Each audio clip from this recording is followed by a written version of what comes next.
was thinking that, happiness, I guess, so, a set of experiences that we feel happy about may change during our lives. So, for example, in our 20s, let's say, we're out drinking and gambling, or whatever we might want to do that gives us a short burst of happiness, because people feel good when they're doing it, right? So in terms of that hedonistic measurement, it's like, yeah, I feel good, but there may not be happiness with their life. There may just be happiness in their life. And for me, that's quite an interesting conflict. How would you think about that? Yeah, I mean, my sense is that if possible, you want to maximize both.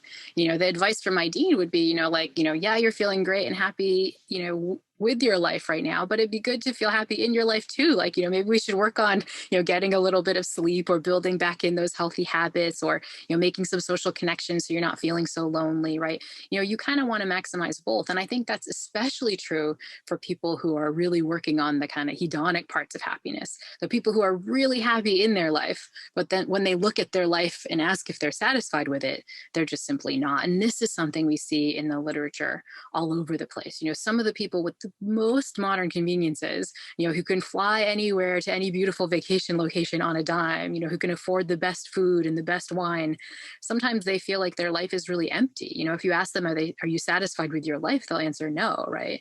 This is one of the reasons why wealth doesn't necessarily predict happiness in the way we think, especially at high wealth levels. We assume that multimillionaires, the 1%, they're going to be pretty happy, but in fact, they're actually pretty miserable, in part because sometimes, wealth and all the conveniences and all the good positive emotions that might come with, the stuff you can buy in your life, that doesn't necessarily translate to being happy with your life. Ultimately, you kind of need more meaning and purpose and bigger things to get there. I'd love to understand more about the relationship between money and happiness, but just sort of to comment on what you've just said about the super rich, it's really interesting. I wonder why that is, that people in that salary bracket are so unhappy. And I'm sure a contributory factor, well, I would imagine, is how we define success in society. The fact that we think it's about money and a better holiday and a better car and a bigger house. And a lot of the way we live, whether it's schools, universities, they keep driving you towards that. And then for those who actually do get there and get that money, often I guess there must be that realization that, oh, well, it's kind of that it? Because actually, if money is your aspiration, then I guess until you get to Jeff Bezos, there's always someone who's got more than you, right? So, what is that relationship between money and happiness? Yeah, well, I think you hit the nail on the head of why more money doesn't necessarily bring us more happiness. And it's because of Jeff Bezos, basically, or Elon Musk, or whoever happens to be, they're like neck and neck, right now for the richest person in the world. But what I mean by that is that it's so easy to compare your salary with somebody else's, right? And this is a feature of our mind that really impedes our happiness. Our mind doesn't think in terms of objectives pretty much at all, whether that's salary or our looks or any feature of our life. We tend to think relative to some reference point, some social comparison. And our minds have a knack of picking social comparisons that make us look less rich, less attractive, less productive, less whatever than we're kind of going for. If we're kind of looking at wealth, we look at, Elon Musk or maybe Jeff Bezos. If you're looking at who's the most attractive, well, I don't think of Jeff Bezos anymore. Now I'm thinking of Denzel Washington, or we tend to pick comparison points that make us feel the worst. And that means that we could objectively be doing great, but feel bad about how we're doing. And we see this, on my podcast, The Happiness Lab. I actually interviewed this guy, Clay Cockrell, who's a wealth psychologist. He's a mental health professional who only deals with the 0.001%. And he has lots of clients, in part because they tend to be pretty miserable. As soon as you make $1 million, you're like, well, that's just $1 million. I got to get to, the 10 millions. And once you're in the 100 millions, he finds clients who are like, if only I could get to $1 billion, if I could just have that B in front of my name, like the billion instead of millionaire, that's where I'd get there. If only I could buy this $500,000 painting, I'm not there yet. And I think it comes from this idea that, we've been sold this line, again, as you mentioned, since college, that money and success and all these accolades are going to make us happy. These rich folks get those, and they look at their life and they're like, well, how satisfied am I with my life? And they're like, I'm not. And rather than thinking, wait a minute, maybe that was bunk, maybe money and success and all this stuff didn't bring happiness, instead they say, I just must not be rich enough. If only I could get a little bit more, that's when I'll really kind of get that happiness payoff. And so what you find is that the rich, tend to be relatively unhappy. They tend to find relatively less meaning in their life, in part because they're chasing after some comparison point that they're never going to get to. And What does the research say about lower income levels? Because it's one thing when you've got all the money to buy shelter, food, anything that you could possibly want. But there's obviously another end to that scale where money might be influential in terms of our happiness levels. Yeah, that's really important because, in general, overall, the message from the work on happiness is that your circumstances don't matter as much as we often think, whether that's your wealth level, your job, or your relationship status, and so on. But if those circumstances are pretty bad, then yes, improving your circumstances will really improve your happiness. And so let's take the case of money, right? I'm saying, being a multimillionaire doesn't necessarily make you happy, but what if we get to the other end? And researchers have tried to look at this. In fact, there's a famous paper by the economists Danny Kahneman and Angus Deaton who looked at this back in I think, 2009. And what they did was they tried to look at a bunch of different measures of people's well-being and correlate that with people's salary. And what they find, if you look at the lowest levels of people's salary, is that happiness and well-being tend to go up for a while, and then all those well-being curves level off at a certain salary level. And when they did this back in 2009, that was a salary level in the US of $75,000, 75,000 US dollars. That means that if you're earning under $75,000, then yeah, getting more money is probably going to improve your happiness. That might be the spot where you stop really worrying about bills, or, you can get that gym membership, or you can buy yourself a little time, make sure there's food on the table, and so on.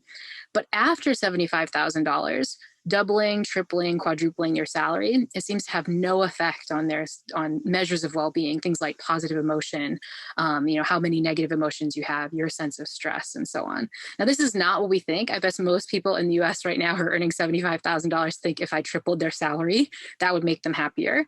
But the data when you really dig into it, suggests that's not the case. If you're earning under that, yeah, definitely improving your salary would help. And so, there's this interesting kind of reaction that you could have to research like this, which is like, well, maybe we should support a universal basic income. And maybe we figured out like a little bit where that basic income would be at, right? If we gave everybody that, then giving them more wouldn't necessarily help happiness. You mentioned that what we think often isn't played out by the research.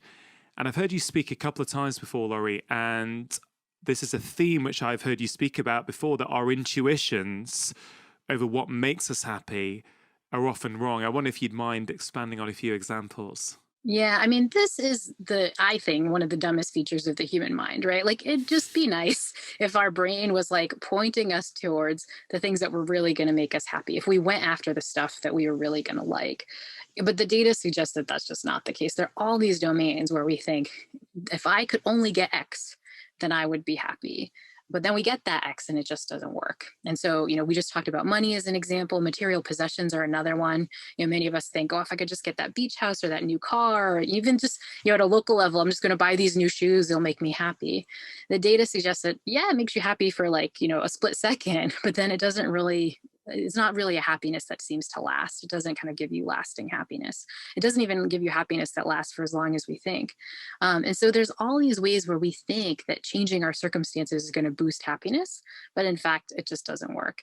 The flip side, though, is there's all these different interventions we can do to boost our happiness. I imagine we'll talk more about them, but simple things like taking time for social connection, like experiencing more gratitude, like being present, exercising, sleeping more, like those things have a huge impact on our happiness, but we just don't have motivations to seek them out, right? Like, it's not, we tend not to realize, hey, that's the thing you need to go for. At least we don't realize it as much as we go for the money and the success and the accolades and those things.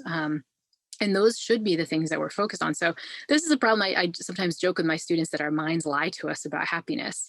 And I think it's almost like the way our minds lie in these other contexts. Like if you're looking at, one of these visual illusions that go around on the internet, right? You see it one way and it's really strong intuition you have.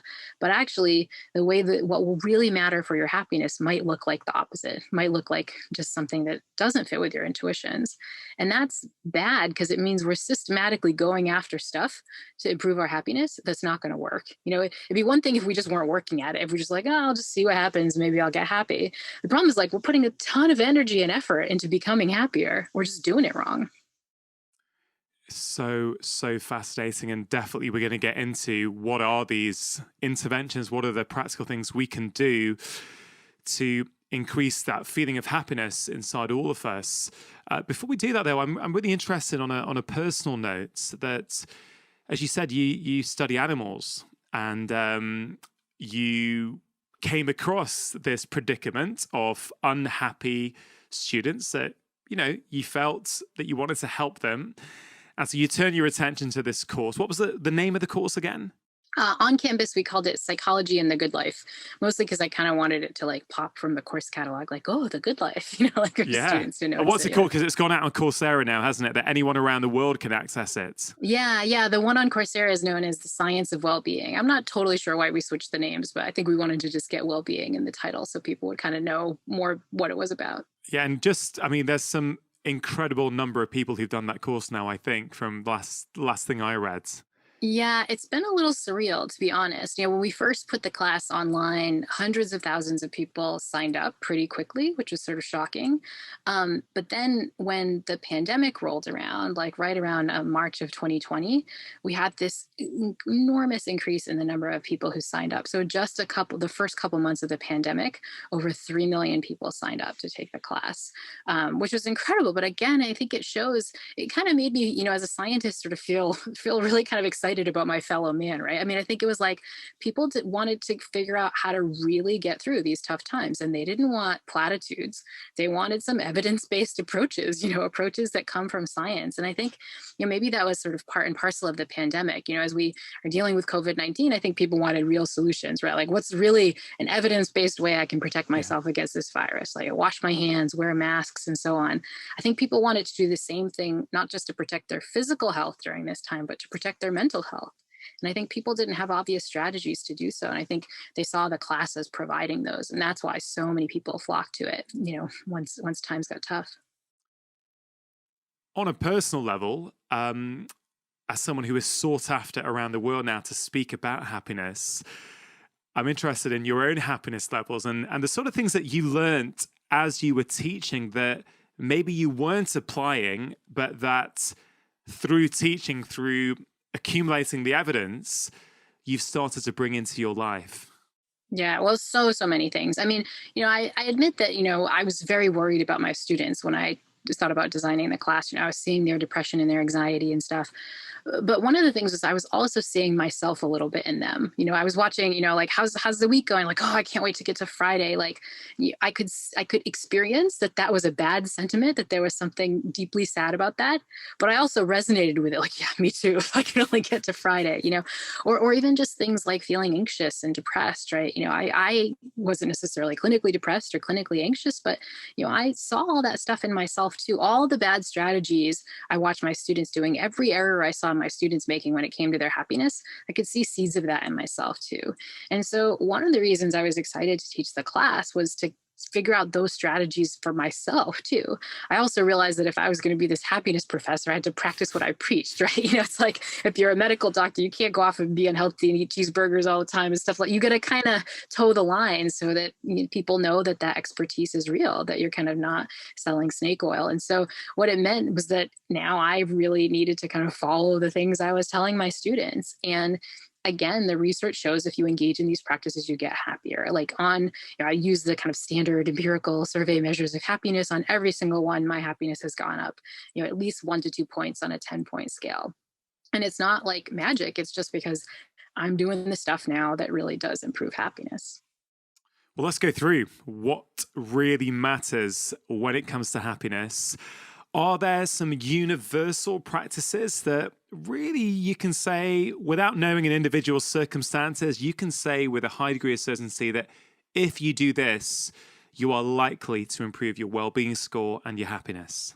Yeah, I mean, we know this now. We know lots of these practices for exactly that, for with the idea that these are things that won't just help a few people, but that really pretty much universally are going to help if you engage with them the right way. And it's worth noting kind of where we get this evidence from. I mean, the evidence starts because positive psychologists go out and they really study happy people. You find them like they're out there, in the UK and London and New Haven, like, you can find these folks.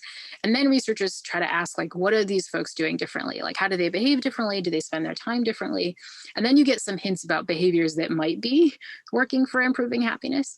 And then the next step is that you do an intervention. You bring in the not so happy folks, you make them do the behavior that the happy people are doing, and then you measure whether happiness goes up. And in lots of cases, we have examples of, kinds of behaviors that we know really, really works. And so one of the biggest behaviors that works super well for improving well-being is social connection. One of the most famous papers in positive psychology by the psychologists Marty Seligman and Ed Diener say that social connection and feeling socially connected is a necessary condition for very high happiness. You just simply don't find highly happy people who don't also feel socially connected. But we also know from the intervention work that improving your social connection, making new social connections, even talking to strangers, like on a train in sort of pre-COVID days, like talking to strangers on your commute, can actually boost up your well-being in ways we really, really don't expect. And these types of effects hold across personality variables, so you get the same sorts of boosts of happiness for social connection for introverts and for extroverts.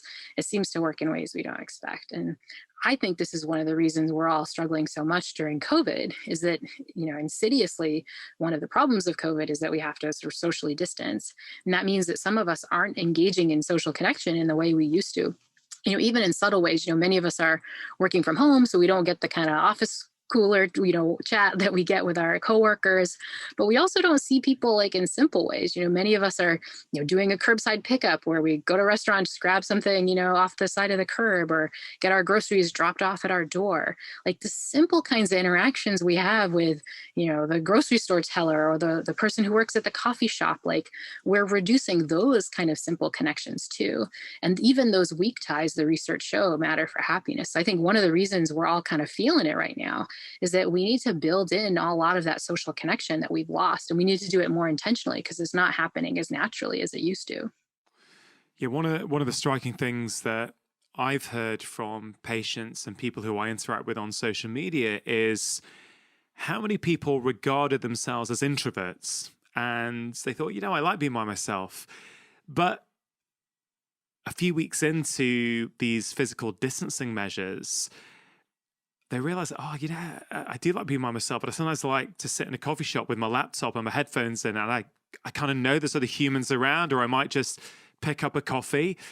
And a lot of introverts or people who would regard themselves as introverts saying, I'm really, really missing that, the background buzz of other humans, which I think really speaks to what you were just saying there, that all these little these small interactions that we possibly took for granted, either getting the train to work, saying hi to the ticket office attendant, showing your ticket to the conductor on the train, and all those little things, as we get stuck in our homes, on our screens, there's a huge part of how we've evolved as humans for thousands, tens of thousands, hundreds of thousands of years that has frankly just been removed from us. And the impact, I think, is pretty worrying.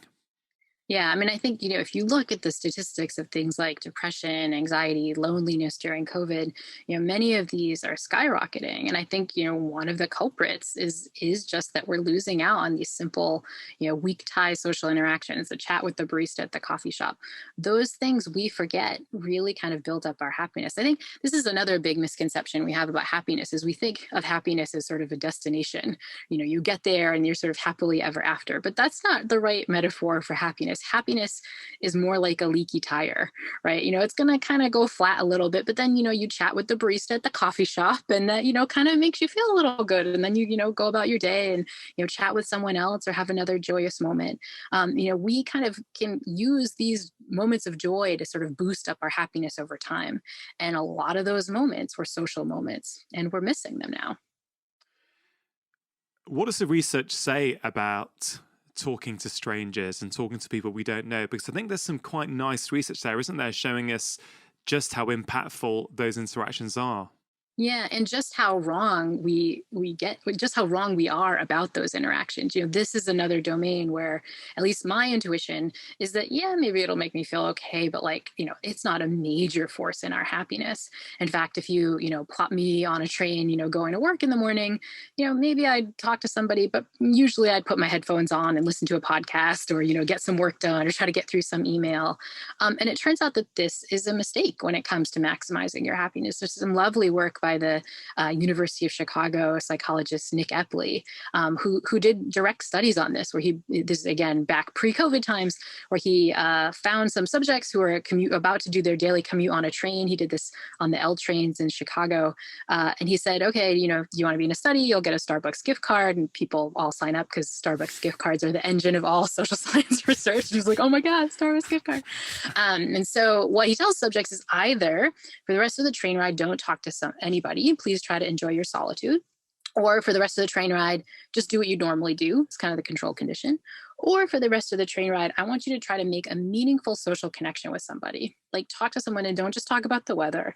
Like really try to get to know them. What do people predict? Because he has one group of subjects predict ahead of time, which is going to make people feel happy. And people predict that the enjoy your solitude condition is going to feel awesome, right? They predict that that's going to maximize their happiness. And they don't just predict that the social connection condition is going to feel neutral. They predict that it's going to actively suck, that it's going to take them down from baseline. And what Nick finds is just the opposite. It's that solitude condition that feels yucky. The social connection condition makes you feel great. And I think this is a problem, right? This is another domain where we have these bad intuitions about what makes us happy. And what's worse is it doesn't just affect our behavior. It changes the structures that we create. I'm sure, in the UK, they have, quiet cars on trains and things like that. Nick's evidence suggests that that's not necessarily a way to maximize passenger experience, right? We would maybe be better off with like a chatty car where you go on the car and everyone's like talking and interacting and getting to know one another. But, those are not the systems we build in because we have these incorrect theories about what's going to make us feel good. Yeah, I mean, it's incredible how much we're influenced by the people around us. Because as you were describing that on the L trains, I think in Chicago, you said, it made me think about a few years ago. So I live in the north of England. I don't know how much time you spent in the UK, but there are certain typical kind of sayings about people in the north compared to people in the south. They're not all completely accurate. They're just going to lay that out there straight at the top of this. But a few years ago, I started going down to London quite regularly for work. And, I'm sure you've been to London before. I remember one of the first times where I went on the tube, this is just a few years back, and I'd get on the underground and I can't remember it exactly, but the guy sitting next to me, I was just like, hey mate, how you doing? How's things going? And the guy looked at me as though, I don't know, like I was about to attack him or I was a freak, like really. And I very quickly learned that, oh, you don't do that on the tube. On the tube, you get on, you mind your own business, you put your headphones on, you stay out of everyone's way. And within a few visits of going down to London, my behavior started to change to the point where I would just go on, put my headphones on. And I guess I'm naturally very extroverted, so I will always chat to people. But it's quite interesting that, isn't it, how we're saying that makes us happier, yet often things around us in society, and I wonder how much technology plays in here, because now we can put our headphones on and we can have all these incredible podcasts and playlists in our pockets, which are probably more attractive to us in the short term than chatting to any other human being. So yeah, just a few sort of thoughts there in terms of our environment And that's something I guess you must see in the research as well, that our environment influences our happiness and how we behave. Definitely. And I think, a lot of the things in our environment, we assume are designed to make us happier. We assume all these technologies are there, to make us happy. And I mean, we both have podcasts where happy podcast technology exists and people can listen to us. I hope my podcast is making people happy. But it's also worth recognizing that there's an opportunity cost, right? If you're listening to your podcast instead of talking to your family at dinner, that might not be even necessarily the best way to boost your well-being. And this is the kind of thing I see all the time with technology with my students. One of the most striking things for me, kind of taking this job where I'm a head of college on campus, was sort of seeing how students interact with each other in their kind of natural environment. The one I think about the most is like the dining hall, right? Like when I went to college, I remember the dining hall as being like the loudest place on the planet, because everybody's eating and talking, and it's just like, like just tons and tons of voices and stories being shared and laughter and things. What was striking when I took on this new role is if you go to a college dining hall right now, I mean, there's some talking and things, but it's much quieter than I remember it. And it's much quieter than I remember it because everyone's sitting around the dining hall with these, headphones that you and I are wearing to talk to each other around, with a screen out, either their phone and so on. And the students think they're being social. They're probably scrolling through their Instagram feed or using one of these weird new social media apps to kind of talk to one another, but they're not physically talking to one another in the way that primates are used to. And I think it's in part because, the technology is easier. I remember what it was like to be a new college student and to walk to the dining hall for the first time with your tray and you have to like talk to somebody. There's like an awkward startup cost with that.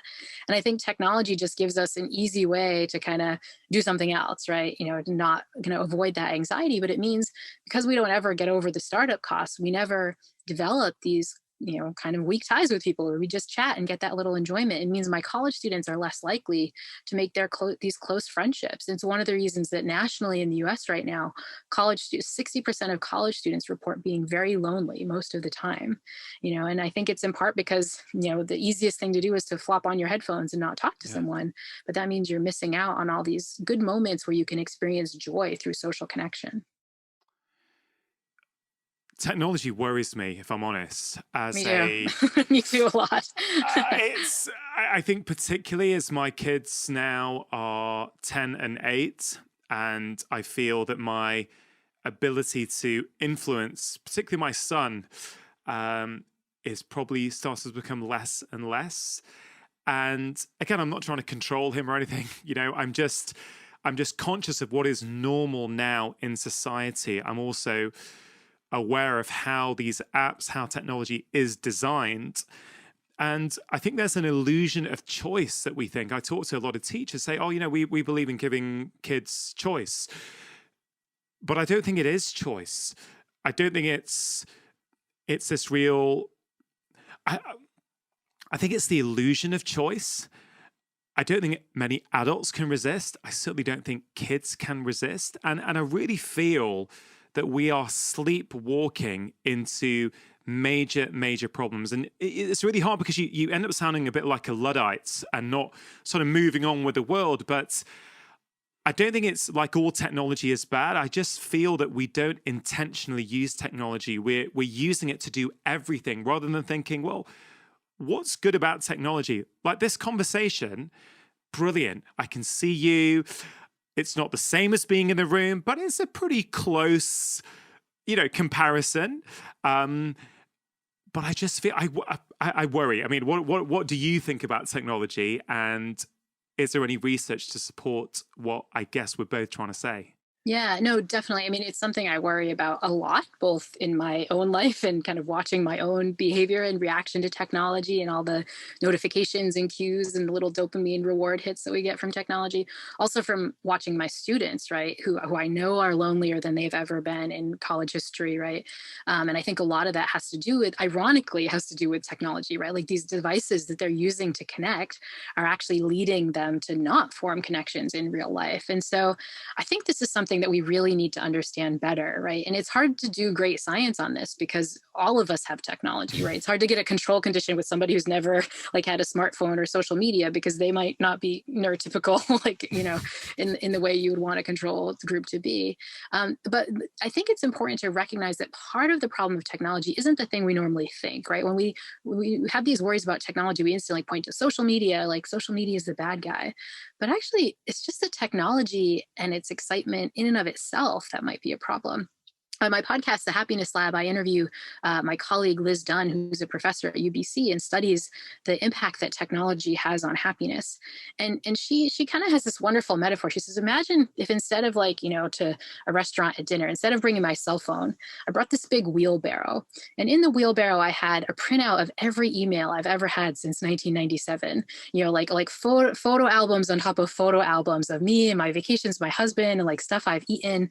I had videos, like all these DVDs of like cats and porn, and like and a printout of every tweet that every US president has sent in the last couple weeks.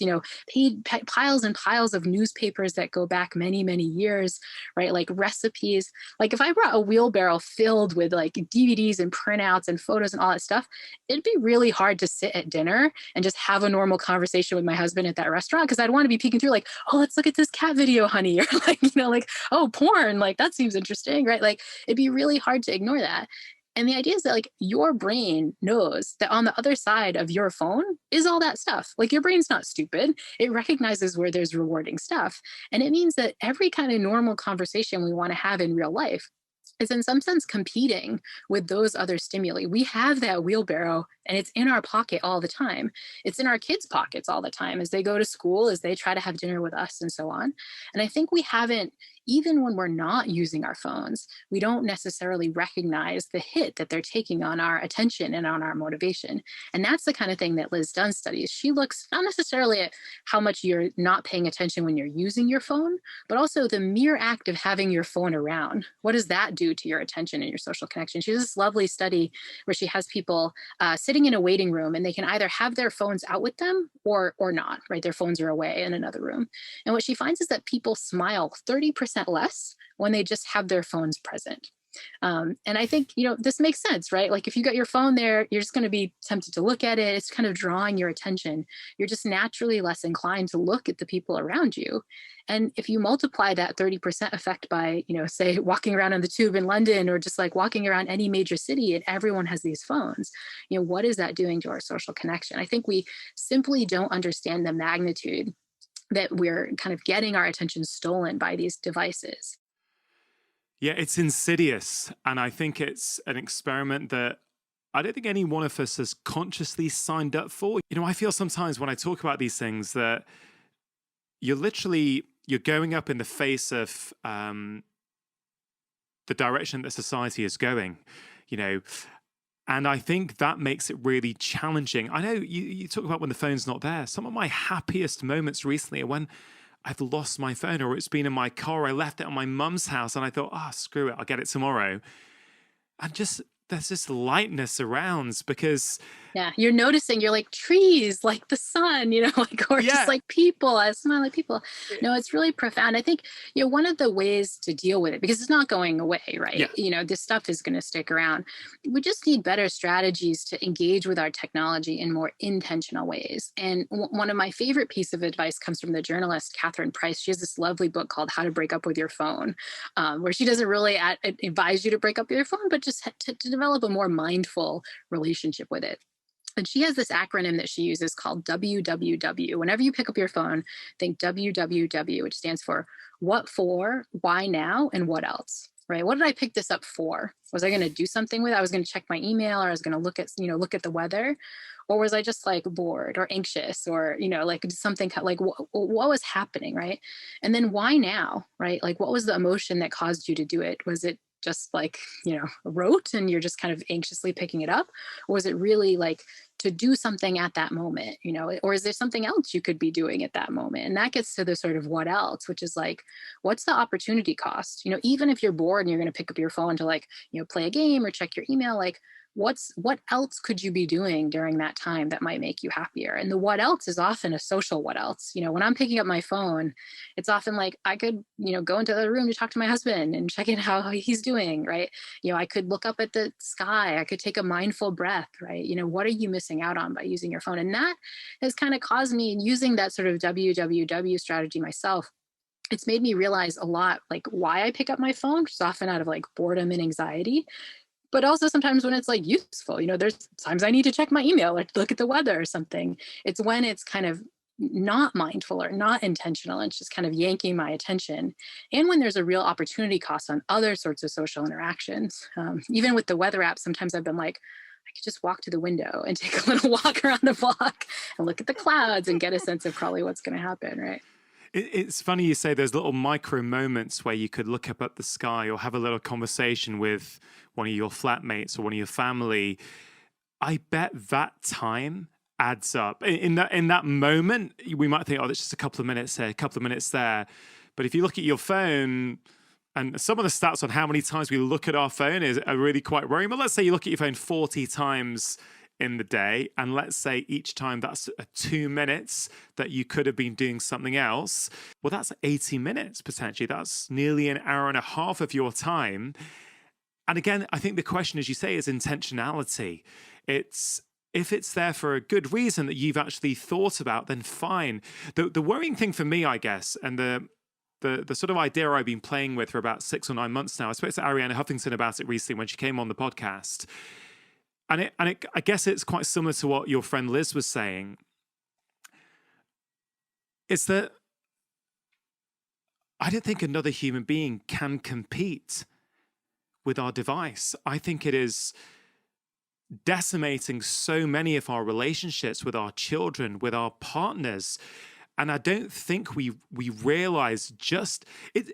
I know what it's like. If I've got my phone and my wife's got a phone in the evening, we could easily be satisfied ourselves in our own little customized world. And these algorithms know exactly what I want to see, how many times my eye has stared at it, how long I've stayed on for it, and it will keep feeding me things. I'm like, oh yeah, this looks interesting. This looks interesting. So, one step is to try and make some rules around it.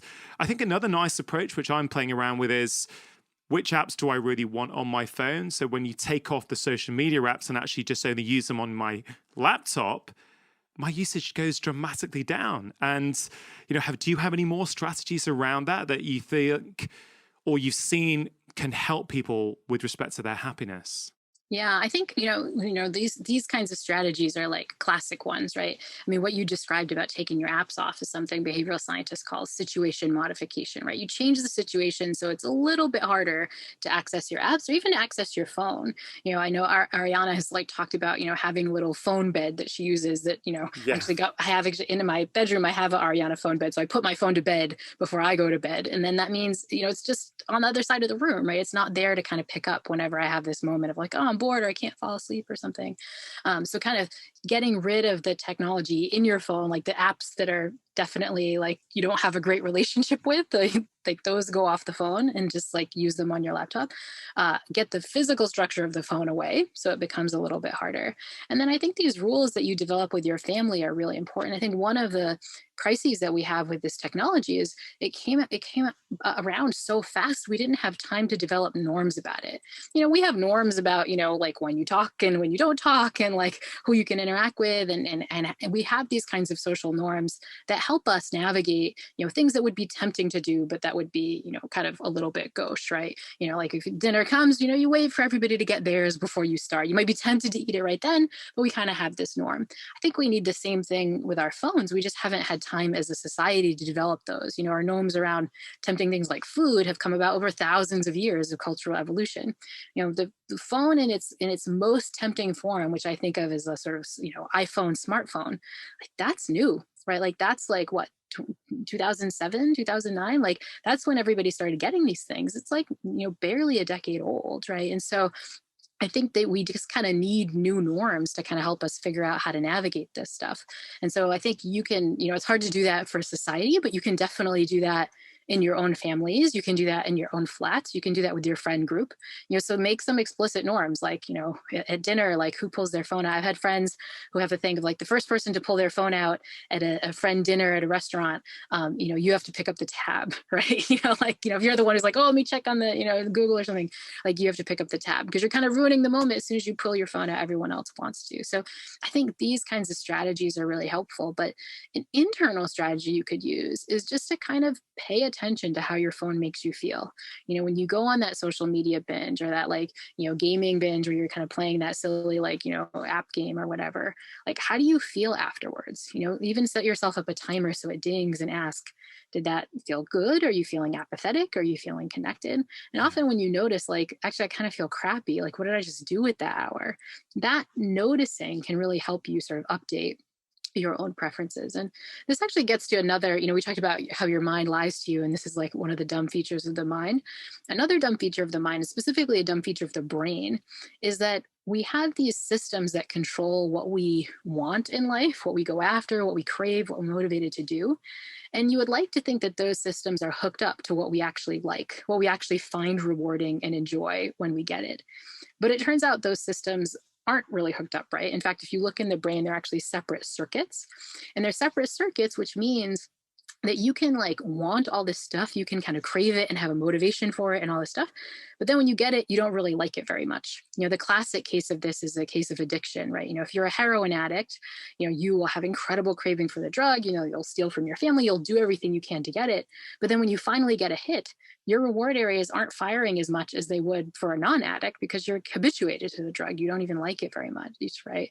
And I think that we see these little signs of that phenomena of addiction in so many of our behaviors. There's so many times when I'm tempted to go on Reddit and just scroll through. And my brain's like, one more page, there'll be something cool on the next page. And a half hour goes by. And if I ask myself, did I like that? I was so motivated to do it. And it sucked. Like I didn't like it at all. I felt kind of yucky and apathetic. And then there's the flip side of all these things I actually really do like. When I get a great yoga session in, that feels awesome. When I put the time in to set up a schedule to talk to a friend on the phone and we have this really great connection, that feels great.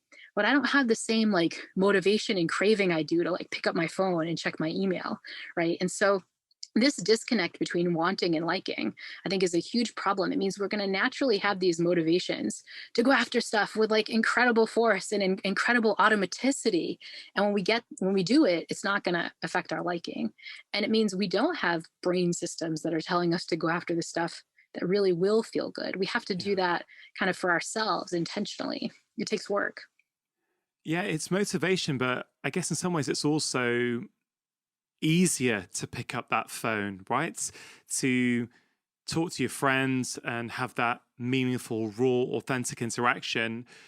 You're going to get more out of it, but you probably have to put a bit more in as well to get that reward. And it's just easier to pick that up and get this kind of pseudo connection online. And I think that's what often happens. I've been thinking a lot about happiness for the last few years because I've really been thinking about, as a medical doctor, I always think about why is this person come in? Yes, they've got a symptom, but what's really been going on?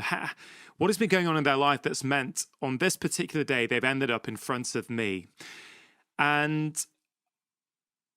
we think about health as doctors, but actually, a lot of it's to do with happiness as well. So if people don't have that feeling of happiness or well-being in their life, whether it's a lack of social connection, whether it's that they haven't had any interaction with any other human beings, whether they haven't slept enough, whatever it is, then they start to engage in other behaviors that start to affect their health, like their physical health. Mm-hmm. And it's quite obvious when we say it like this, but it was like a penny dropping moment for me when I thought, actually, if society was happier, then there'd be less patients for me to see because they'd be engaging in different ways and they'd have less harmful physical habits that end up in front of me. Do you know what I mean? I mean, it's Yeah.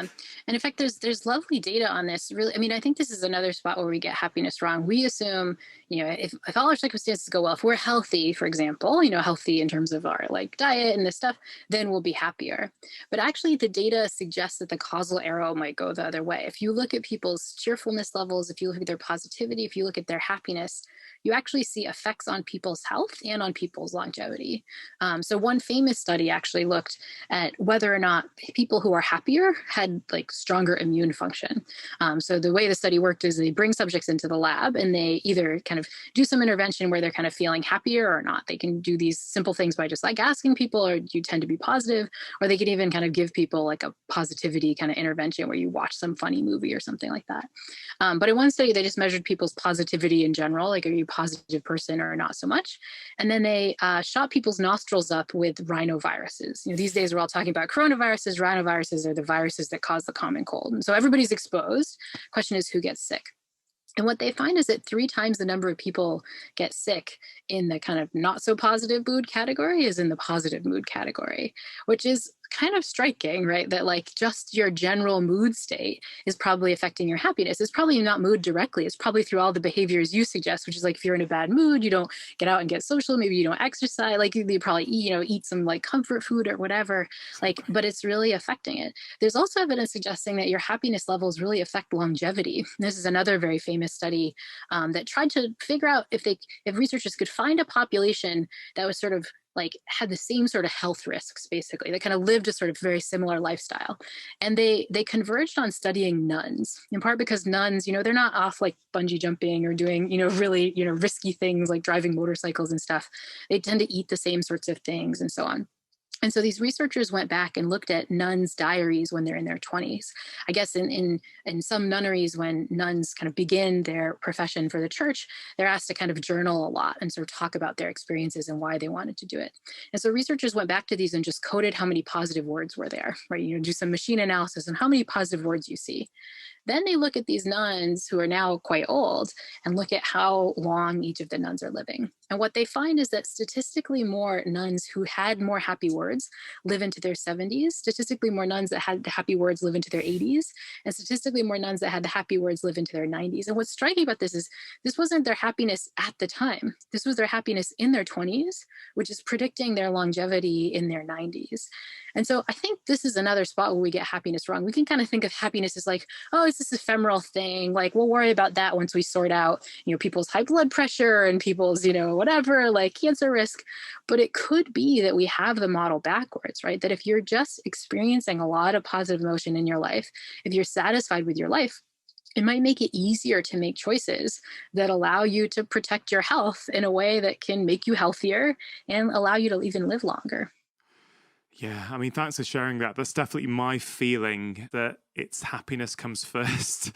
But I'd be interested to see how that research plays out over a number of years. I mean, we've mentioned so far, Laurie, we mentioned social relationships and how important they are. We mentioned the problems that technology can give us, but also how we can navigate that. And I guess we should also touch, when we're talking about technology, about how valuable it has been in this pandemic at keeping those social connections alive. I don't necessarily mean scrolling on Instagram for 3 hours. I mean, I don't know, how would you think about the sort of connection we can get over Zoom or FaceTime versus a phone call versus text messaging? Are these different qualities of connection, and how do those different qualities relate to our happiness? Yeah, well, this is, where I kind of go back to my, work with animals. I used to study monkeys, and I think it's worth remembering that, ultimately we are social primates, right? We were built for in real life social connection, maybe grooming one another, but definitely as humans, like talking to one another in real life, right? That's going to be the thing that gives us the biggest hit of happiness, right? The question is like, how can we best approximate that when getting together physically is tricky? And I think the kind of thing that you and I are doing right now, we're talking live in real time over Zoom. Zoom. I can see your emotional expressions. The timing is mostly good with Zoom, although the audio is a little off, right? Like I can see you and see how you're reacting, hear the intonation in your voice. That's pretty good. Again, it's not as good as like, maybe giving you a hug or shaking your hand after this, but it's pretty good.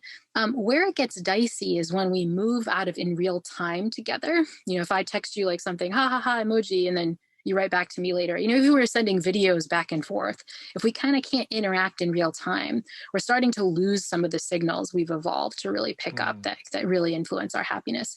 I think it gets even worse when we get into the domain of things where our wanting system really likes it, where there's like a really low startup cost, but we're kind of not getting anything nutritious out of the social connection. I often use the terms that medical doctors use when I'm talking about things that matter for happiness. I talk about nutritious social connection, right? And I think that in some ways, the Instagram, looking at people's feeds and stuff like that, that's kind of the NutraSuite of social connection. It feels like you're getting something out of it, but ultimately when you shut the app off, you're like, wait, I feel kind of gross. I didn't really get anything nutritious out of it. And I think that's this idea of thinking about the nutrition. It's also a good way to think about what kind of social interaction you want to build in, especially during COVID, because, what we need is going to change. There are great things about interacting over screens, but, it's also the idea of Zoom fatigue is a real thing, right? The idea of being on screens too much is a real thing. And so one piece of advice I give my students is to mindfully pay attention to how you felt after something. After this conversation, I could think, when I close the Zoom window, I could think, how did that feel? This was a fun conversation. We had a nice time. If I had just been on 8 other Zoom calls before this, I might feel a little exhausted. I might need to go talk to my husband. That's the form of social connection I need. Or I might need to pick up a phone and call a friend and go for a walk around town that's away from a screen, And so I think the things we do on screens can be great, but it's important to pay attention to what you need. And this has been this idea has been a bit of a game changer for me. When the pandemic hit, I was like, I'm building in all these spa nights with friends and, Zoom dinners with my family. And it was screen. I took all the meetings my lab had and put them online. And only after I thought I was following the happiness advice because I was building in all that social connection, but I was screen exhausted by then. And then I realized it wasn't nutritious. Even if you're eating 1,000 salads, that's not nutritious. You're going to feel gross afterwards if you kind of pound 1,000 salads. And I think the same can be true for, Zoom and social connection online. So my advice is be mindful afterwards. Really take time to notice, did that feel good or not? And that can help you build in more of the stuff that feels good and maybe less of the stuff that doesn't. For me, I'm realizing it's, Zoom windows with small numbers of people. It's cases where I'm socially interacting, where I'm not necessarily sitting in one spot in a Zoom screen with a curated background. I'm talking to my mom as I'm walking around the room and doing chores, and we're hearing each other, but it's not like I'm sitting there kind of watching it. And so I've tried to build in a lot more Zooms that feel more informal and less like a kind of work webinar call. That sort of works for me too.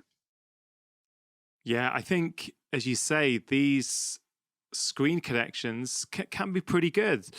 One thing I've noticed as a podcast host, and just a shout out to your podcast, by the way, which is brilliant. So if people haven't heard it, I'd strongly recommend you check it out. It's really well produced, really, really interesting topics each week.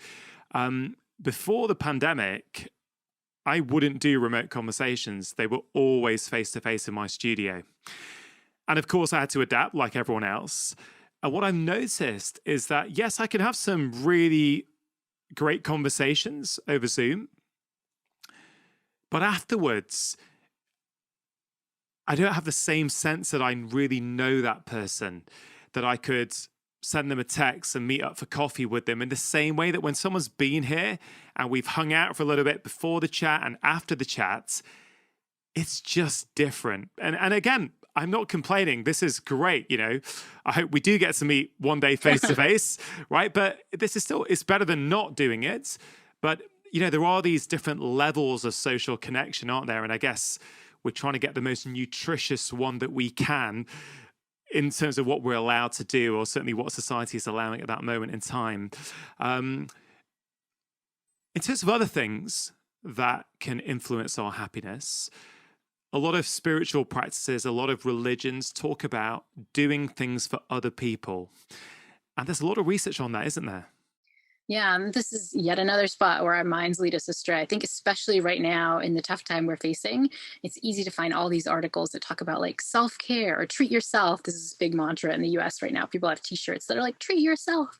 But the data suggests that that might not be the most effective way to bump up your well being. In fact, the data suggests we should have all these t shirts that say, treat other people.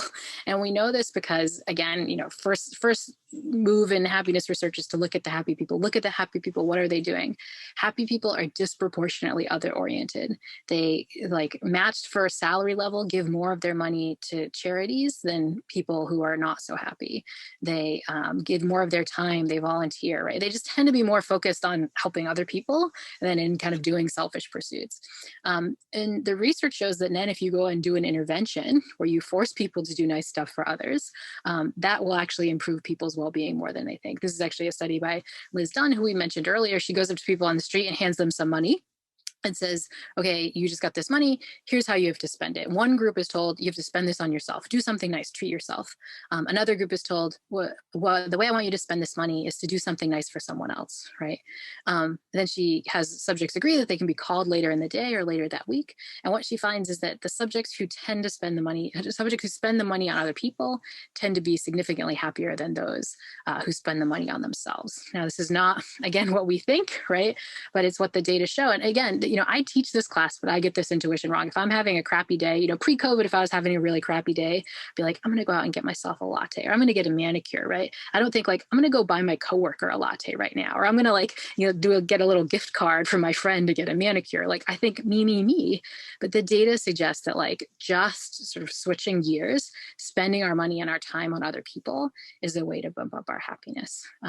Again, it violates the intuitions, but it's a powerful way to do that. And I think this is something we can all embrace during COVID, right? Because many of us have these little new windfalls of money and time in different ways, right? Some of us are working remotely, which means we're not spending our time commuting. Like all the Londoners who are listening to this podcast maybe aren't on the tube as much. That could be 45 minutes during the day that you're saving.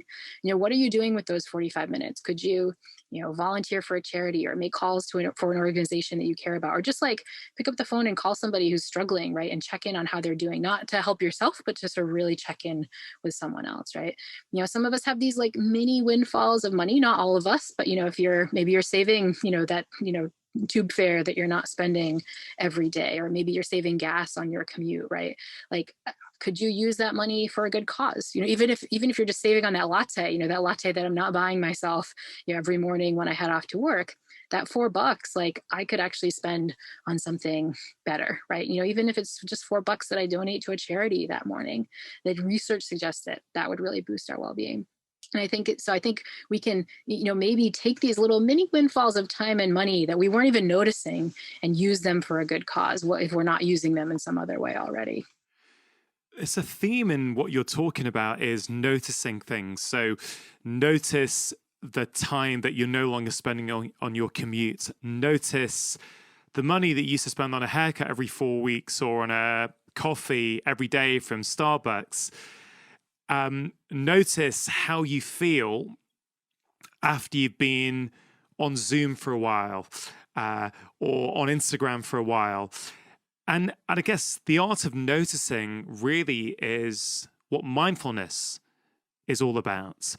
And so I wonder, what does the research say about mindfulness and happiness? And then what does mindfulness really mean? Because again, that's a term that can mean so many different things to different people.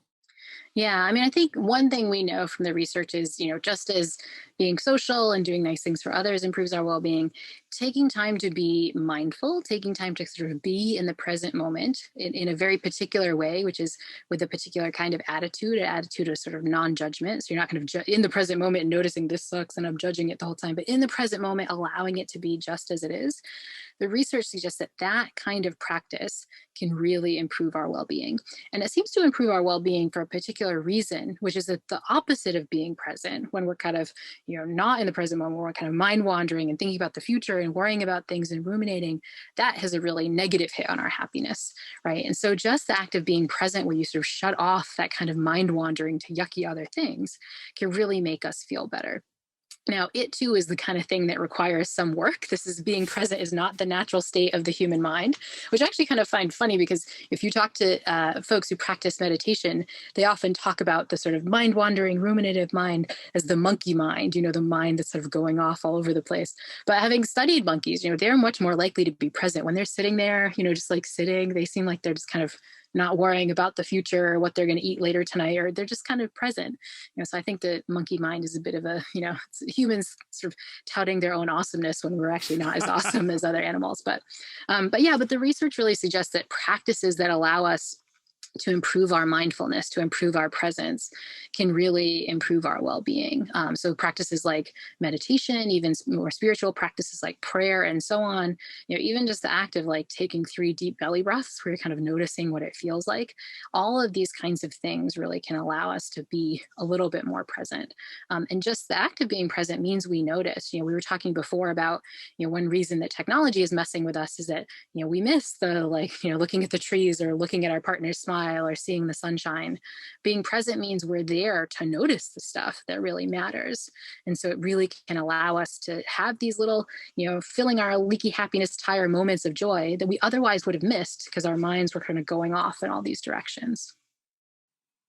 What about religion? Because I've seen quite a bit of research suggesting that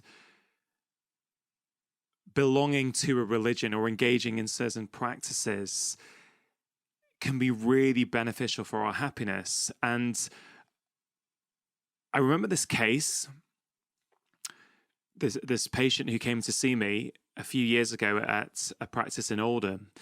And what was really interesting, this was a family who were part of the Islamic faith.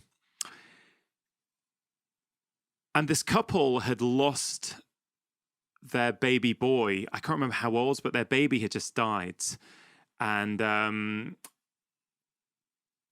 was a lot younger then, so I was probably a lot immature than I am now. It's not an easy thing to be talking about with a patient, but they were really, really accepting. They were very religious, and they said something like, "It's Allah's will," something to that effect.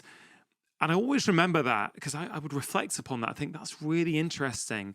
By having this faith where they felt they were just part of something much bigger and much greater than them, they were very accepting of their baby child dying. And for me, that was really quite striking. So yeah, I don't know if you can unpick any of that for me in terms of the happiness research. Yeah, I mean, one of the things we know from studying happy people is that religious people, people who practice religion, tend to be a lot happier than those that don't. I say this as an agnostic/atheist myself, right? And when you dig into that, that could be for lots of reasons, right? That could be because having a belief in a higher power kind of makes you happier. It could be all for all kinds of reasons. When you dig into what's really going on, what you often find is that people who are engaged in religious practices, they tend to be doing a lot of the stuff that the happiness research shows is important for achieving high happiness, right? And I think that's one of the important things. It's not just people who have strong religious beliefs, it's people who engage in religious practices. They go to services, they pray a lot, right? They're really doing these kinds of things. And if you dig in, what are religious practices? Well, one is like, going to a shared community experience together, right? Like social connection. I grew up Catholic, and when you go to church afterwards, you chat with everybody and you see all these people and so on. Religious practices often require doing acts of charity for other people, right? Thinking of people who are not yourself. They often involve, situations of prayer that are moments to be mindful and be at peace and not have your mind wandering, right? And they involve a sense that there's something, bigger than yourself, right? This sort of sense of meaning too, which also helps. And so it seems like the reason that religion promotes happiness are that things that religious people do tend to be the things that improve happiness over time. And so, so if you yourself are religious and you've strayed away from practicing, going to church or whatever that means, like, going to services, like go back to that, because those are the things that are really doing the work. And if you're not necessarily a religious person, if you don't necessarily believe believe in a higher power, that means it's all the more important to build those happiness practices back into your life in some other form, because you won't naturally get them, every Saturday when you go to services or every Sunday when you go to services. Yeah, I love that. They've almost got happiness built into the framework, no matter what Mhm. that religion is. And if you don't subscribe to that religion, why not just take the framework and apply that into your life? Exactly. And I think there is something powerful about these congregations where people get together and interact, because you said, that's one of the top things for our happiness is those social relationships. And so even whether you're being dragged to church by your parents or the temple or the mosque or whatever it is, when you get there, I guess you're going to be mingling with other kids, other adults, other people, and playing and just doing what humans have always done, right? So Yeah. And I think this is, it's worth remembering, I think one thing we think is that, and I think we can have a little bit of hubris about this as sort of modern, sometimes secular folks, right? Is that like, oh, when I learn about these happiness studies, we're coming up with these strategies that we've figured out for the first time, right? Like, not so. If you look at ancient practices, most of the ancient practices are building in lots of rituals that we know are great for well-being. They're like cultural forces that are designed to kind of make us happy. And this is true from religions. It's due to like longstanding cultural practices. Think, taking a siesta, taking a Sabbath, right? Like taking time to rest. Like these things are really, having dinner together, right? Where you sort of have like dinner over the table. One thing we haven't talked about, giving thanks, sharing gratitude before you eat a meal, right? All these things are like the practices that positive psychologists are coming up with, and they have been around for thousands of years in many cases. So I think we can often turn to what the ancients have told us, like, hey, do these things and that will boost your happiness. And it turns out like they were right. that, Maybe that- not, surprise, surprise, like. I mean, that applies to so many things, even in health. There are so many things that physicians or proponents of traditional Chinese medicine or Ayurvedic medicine have been talking about for years that now modern science is starting to back up. And there is this kind of, I don't know if it's an arrogance within humans, but we sort of feel that, we're the most enlightened generation and actually we're coming up with all this cool stuff on how to live. And you're like, oh, people have been doing this for a long time. It's really quite humbling, actually, isn't it? And Mhm. I mean, you mentioned gratitude, which is frankly in most religions as a practice of some sort. What does the science tell us about gratitude and our happiness? Yeah, this is another spot yet again where we get it wrong, right? I mean, if I had my intuitions and you asked me gratitude, I'm like, that kind of sounds cheesy. I would go with griping, right? You and I hop on a Zoom call, we say, oh, 2021, it's been so crappy. How is all this stuff happening? Blah, blah, blah. My intuition is that is what would make me feel better, right? Kind of complaining about things, having common ground over the bad stuff, getting it off my chest, right? Data suggests just the opposite. Happy people tend to be more grateful, and grateful people tend to be happier.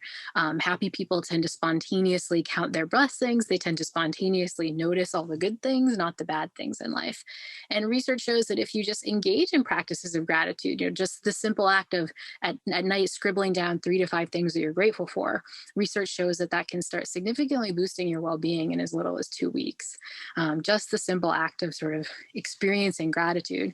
And if you want to supercharge it, you can kind of combine gratitude with some of the other things we've just been talking about, things like social connection and doing nice things for others. One of the things, if I look at my own gratitude list, one of the things I'm often really grateful for is other people, my husband, the fact that my students did this nice thing for me, or, the fact that someone at work, stepped up and like, helped out so that, took something off my plate. We often experience thankfulness for the things that other people do, including just existing, but we rarely tell the other people around us that, which is kind of sad, because the act of saying, hey, like, honey, I really appreciate what you did, or I just appreciate you. It's such a gift that you're in my life. Like, I feel that, but I rarely express that, say, to my husband. But if I were to express it to him, that is a way that I'm like, now I'm talking to my husband, right? I'm not like scrolling Instagram anymore. We're like having a conversation. But also it's a way of being nice to my husband, because knowing that someone thinks you're a gift and that you've done something great, like Yeah. that feels really good. And so there's evidence suggesting that the act of expressing our gratitude to other people can be incredibly important for boosting our happiness. One study by Marty Seligman and his colleagues had people write a gratitude letter. So write a letter to somebody that you really should have thanked a long time ago, but you haven't had a chance to. And then, in pre-COVID times, to show up and like read that letter to the person, like meet with them in person and read it. And what he finds is not only that the act of doing this boosts up happiness for the person who writes the letter, he finds in his one study that you can see signatures of boosted well-being for over a month after people do this gratitude visit, right? Like even like a month later, on a survey, you're saying you're a happier person, which to me feels crazy. If I knew there was an intervention I could do to like boost my well-being that would keep me for over a month, you and I are talking right now in January, I'm clear past Valentine's Day, maybe when the light's getting better, things are getting warmer. I'd be like, yeah, sign me up. That's the power of gratitude. Gratitude in this context of really expressing it and sort of doing something nice for other people. I mean, what strikes me, Laurie, is that a lot of the things you're talking about are very simple. Most of them, I think, are free of charge from recollection, yet we're just not doing them. And there's all these kind of options that we're giving people throughout this conversation. I'm really interested, have some of the interventions risen to the top in your experience of delivering the course to millions around the world, or even that experience of delivering it to the Yale students? There's research on all of them, but are a couple of them rising to the top where people keep saying, hey, Professor Santos, when I do these things, or when I do that one thing, I feel like a different person. I didn't realize how impactful that one thing could be. And if so, what are those things? Yeah, I get this question a lot, in part because my, very type A Yale students are like, you gave me a big list of things, but give me the one thing, like the Cliff Notes version, right? And my answer is always, it kind of depends. It sort of depends on what you're doing naturally, right? You mentioned that you're naturally a very social person, like you talk to people. Maybe during COVID, that's not happening as much. But if I came to you in kind of non-pandemic times and I told you like, hey, increase your social connection, that might not benefit your happiness very much because you're probably like at ceiling, you're kind of doing it already, but maybe you're not as present, maybe you need to experience a little bit more gratitude. I don't know. Right. And so I tell students, as you're, or I, tell your listeners of this podcast, as you're listening, you might think certain things like, oh yeah, I do that. Then you're good. Don't worry about that. If you're feeling like, oh yeah, I already do that. But the one thing I said where you're like, oh yeah, it's not really me, that might be the spot where you really try to put a little bit of work in, to like take some baby steps to improve that. And that's probably going to give you the kind of biggest happiness impact for the time you put in. Yeah. I think the biggest thing that's impacted my own happiness over the past few years is this real understanding that I get to choose how I frame any particular situation in life. And I feel that for a lot of my life, this broken record play, that it would all be framed the same way. A lot of it came down to how I saw my parents react to things. And so I learned that as that's the way you deal with things. But just that understanding that, oh, right, this situation can happen. And there's 3 ways that I can actually report that story to myself, create the story. That's really quite empowering. And I wonder what the research suggests when it comes to that how we frame our experiences.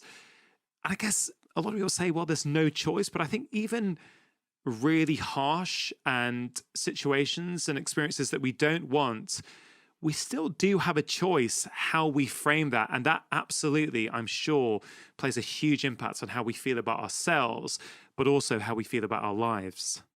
Yeah, I think this is a really important feature, right? That and one of the reasons that our circumstances don't affect our happiness as much as we think, right? Before we were talking about kind of positive circumstances, being rich and so on, but we also have to deal with the negative circumstances, right? Like we're living through a pandemic, like you might get sick, you might spill the milk, right? Like, things come up that are kind of a pain in the butt.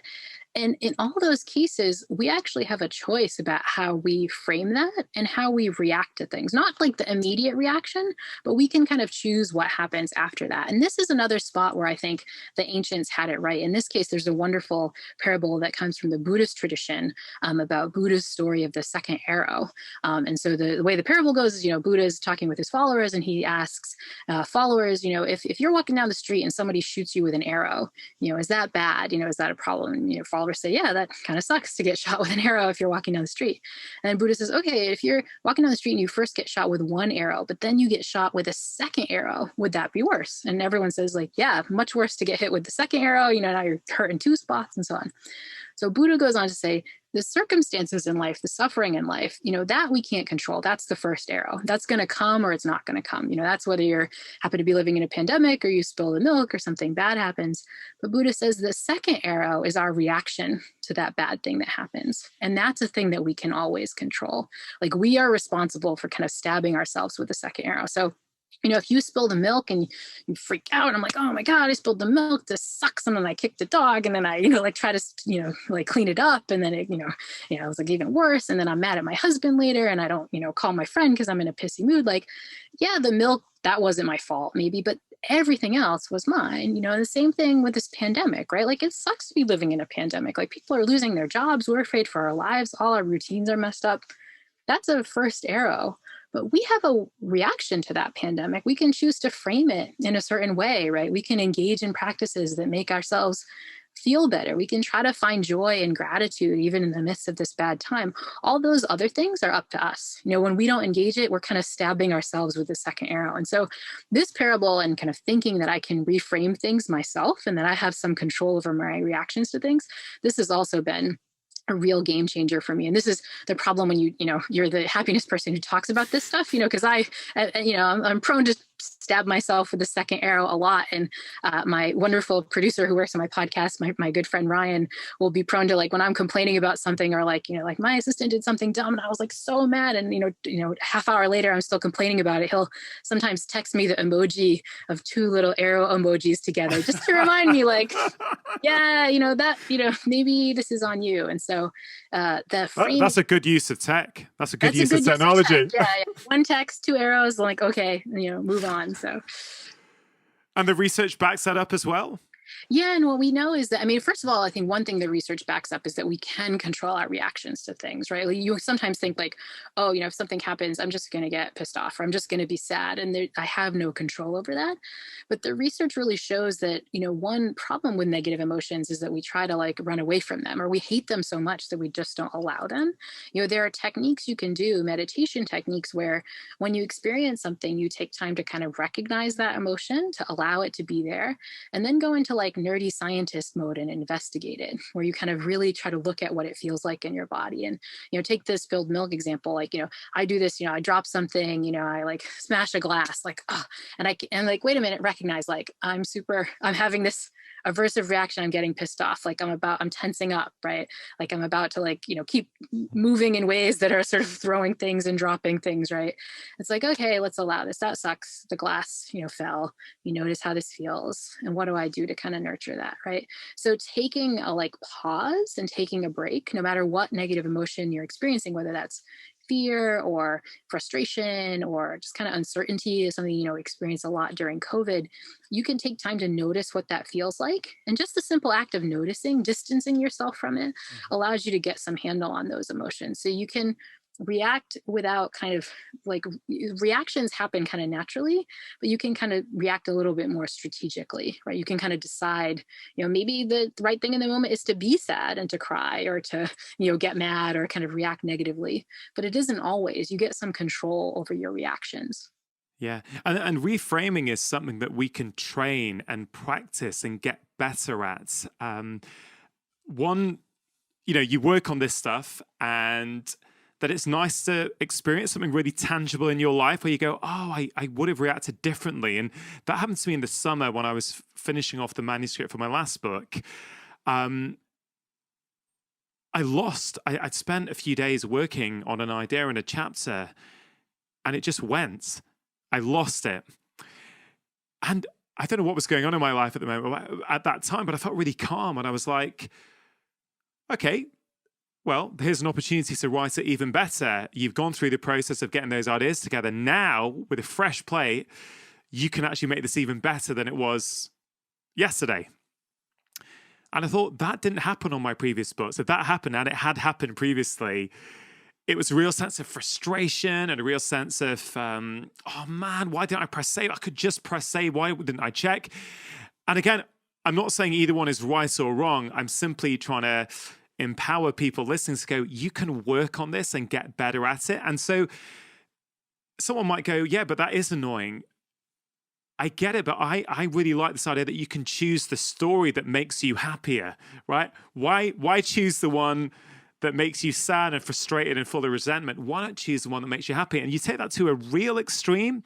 A few weeks ago, I released, I think, the most powerful conversation I've had on the podcast to date. I spoke to someone called Dr. Edith Eger. She was in Auschwitz. She was a survivor. She's 93 years old. And she said so many powerful things in that conversation. But one of the things she said was that I've been in Auschwitz, but I can tell you that the greatest prison you'll ever be in is the prison you create inside your own mind. And she was telling the story how when she was in the concentration camp, she started to view the prison guards as the prisoners. She was saying, they're not free. I'm the one who's free in my mind. And, you know, I think when someone who's been to those kind of extremes and can tell you that you can reframe any experience you want, I think it's really quite powerful, isn't it? Yeah, and I think one thing we forget is that it sometimes is those awful experiences that allows us to do that sort of reframing, because in some sense we don't have any other choice. And in fact, this is a new thing that's kind of coming up in the field of positive psychology research, the sort of concept of what's called post-traumatic growth. We all know about post-traumatic stress, this idea that you go through awful situation and you wound up, like kind of stressed afterwards and anxious and so on. But there are a number of individuals who go through awful traumatic events and wound up stronger and happier afterwards. And this is the phenomena of post-traumatic growth. Sometimes we go through something awful and it makes us more resilient. It gives us like a time when it's like, we better reframe this, or like, we're not going to get through it. And the idea is that traumatic times can sometimes give us strategies for reframing. Often they can give us resilience, because, when you get out of a terrible event, everything else is going to feel, like, I bet, like your podcast guest, the Auschwitz survivor, like, when she spills the milk, it's not that bad because she has something else bad to compare it to, right? And often these kinds of traumatic events can sometimes show you what really matters in life, what you really want out of it. It's only when you kind of ponder that loss of your life or your freedom or things like that, that you really realize that you need to use it well. And so there's a lot of evidence coming out that sometimes traumatic events in and of themselves can actually give us the sort of grace to do better. And this is yet another reason why our circumstances don't work. We assume circumstances have to go well, circumstances have to go perfectly for us to feel happier. But what the research shows is that sometimes it's the most negative circumstances that can actually make us the happiest. On my podcast, I interview individuals who've gone through awful circumstances. One individual, J.R. Martinez, who actually was a U.S. soldier who was burned in Iraq, burned over like 3/4 of his body, and he was a really good-looking guy. Now he wanted to be a soldier. Now he couldn't do any of that, and the whole incident allowed him to recognize what really mattered. What did he really want to do? Now he has his life back again. He turned into an actor. He went on to be on Dancing with the Stars. And he credits that awful event with being a positive thing in his life. And this is what the research seems to show. Researcher Dan Gilbert, who studies really closely people's forecasts about good and bad events, will note that even people who've experienced something that's truly awful, say people who've lost a child, which is probably, one of the most awful things, if you're a parent, you could imagine happening. People won't say they wanted that event to happen, but they'll often note that, a decent number of good things came from that event too. Like that there's aspects of that awful event that they're still grateful for. And that's something I think we can all take heart in. The most awful thing we could imagine happens to us, and we're likely to say that more good things than bad came from that event. That is striking. And it means that we all have this kind of resilience that we often forget that can kind of come out in bad times. And really, that's my hope for COVID now, right? I hope that we're all going to get out of this crisis and have a little boost in happiness, right? Appreciate more the kinds of things that we were taking for granted. I know I have, when I finally can go back to my favorite coffee shop and get that latte, or go to a grocery store without a mask, or, like hug my mom without, or see my friends without this sort of secret thing in the background, be like, oh gosh, we're going to get sick. What's going to happen, right? Like that's going to feel amazing. So many things, so many of those things I just took I didn't realize that I should have incredible joy walking into the coffee shop and getting that latte before, but now when I experience again, I think I really will have that joy. I'll appreciate it in a way that I didn't appreciate it before, but it's because I lost it. Yeah. I mean, truly cause for optimism that something good can come out of what we're all living through, and hopefully we will have lived through at some point Yes. in the near future. Just to sort of finish off, Laurie, philosophically, when I think about happiness, I think about these phrases that are there in the vernacular: the pursuit of happiness, the things you can do to create happiness. And then I came across this quote by Krishnamurti, which I've got here, which says, "Happiness is strange. It comes when you are not seeking it, when you are not making an effort to be happy. Then unexpectedly, mysteriously, happiness is there." And that really speaks to this wider point that is what I sort of feel, that happiness is already there inside us. You see this in a child when they're just playing with their Lego. They're just happy, calm, content with life. And my feeling is that a lot of these practices, they're not necessarily creating happiness. I feel society has moved us away from our innate happiness, and all these practices are doing are helping to turn that ship around and just return us back to the happiness that already naturally exists within us. I wonder what your view is on that. Yeah, I mean, I think you're right. I mean, I think one thing that we know about happiness is that when we try to pursue it, we get it wrong, right? When we try to pursue it, we go after the money and the fame and the accolades, and we end up, spinning our wheels, because those are not the kinds of things that will allow us to feel happy. What will let us feel happy is kind of, in some ways, going back to our natural state, right? Being present, being challenged by a particular activity, right? Being social, having fun. You mentioned kids running around and doing things like, those are kind of being in the present moment. Those are cases where you're being social, right? I think that's right, that our natural state is doing the kinds of things that would make us happy. But the modern world tends to lead us away from that, right? It's hard to get back to that natural state in a lot of ways. And I think, for all the reasons we've talked about, from technology to busyness to the wrong theories about the sorts of things that will make us happy. And that's why I think right now there is a way to pursue happiness. What we need to pursue is getting back to that natural state. It's not going to take the form we're used to, where we're like buying ourselves something or trying to get that next, accolade on our CV, but it's about kind of putting into effect intentional practices that let us go back to the more natural state. So, if we were in a different environment, if we were plopped on a desert island and there were no smartphones and no things to do for work and no emails, we might naturally get back to that state of, playing around and being present and enjoying ourselves. But in the modern world, I think we have to kind of fight against the tendencies that are natural. And those that are natural are not kind of evolutionarily natural. There's the kind of cultural tides that might be taking us in the wrong direction. So I do think right now it works like a pursuit, because you do have to put a little bit of work in. But what that work is doing is kind of getting us back to the natural state that we should have been in anyway. In the spirit of this conversation, Laurie, I want to acknowledge you. I want to say what a gift you are to the world, what you've done for your Yale students, what you're doing with this course. Sharing these principles of happiness all around the world, I think is incredible. So I want to say thank you to you for what you're doing, frankly, for humanity, because I think it really is that important what you're doing.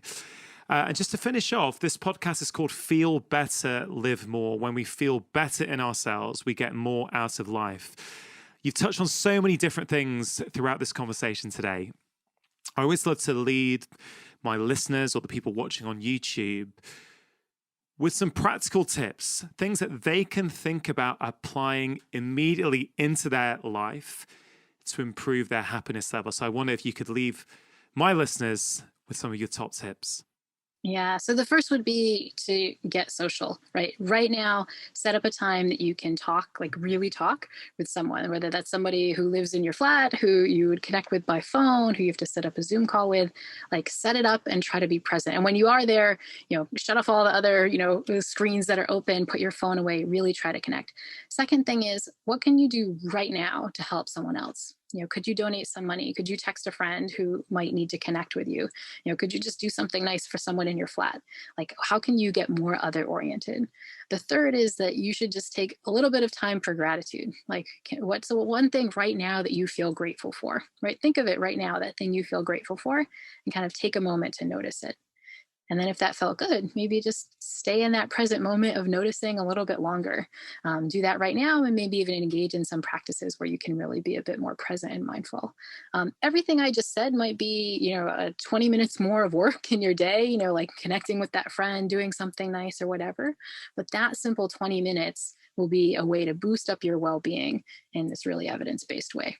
If that conversation resonated with you, here is another incredibly powerful one that I really think you're going to enjoy. Give it a click. If you actually went to the happiness gym several times a week, you will actually have a happier life, right? And the happiness gym is very straightforward. It's a set of skills that you need to practice.